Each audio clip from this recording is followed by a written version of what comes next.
Last వీడియోలో muscle imbalance అంటే ఏంటి and muscle imbalance strength wise ఉంటే ఎలా కరెక్ట్ చేయాలనేది చెప్పాను.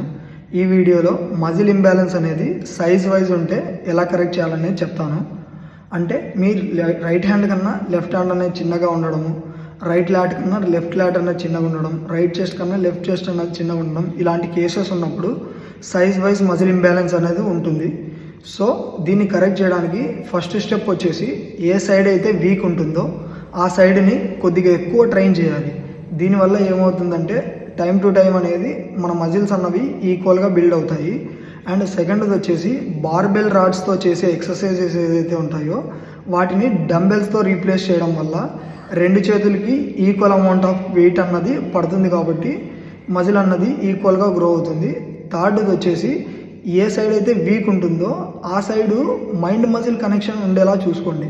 ఎందుకంటే ఎక్సర్సైజ్ చేసేటప్పుడు మనం స్క్వీజ్ చేసేది కానీ లిఫ్ట్ చేసేది కానీ అన్నిటినీ మైండ్తో ఫీల్ అవుతే మైండ్ మజిల్ కనెక్షన్ అన్నది ఇంప్రూవ్ అవుతుంది. ఈ 3 స్టెప్స్ కనుక ఫాలో అయ్యారంటే మీరు బిగినర్ స్టేజ్లో ఉన్నప్పుడే మీ ఫిజిక్ అన్నది ప్రాపర్గా సిమెట్రిక్గా గ్రో అవుతుంది.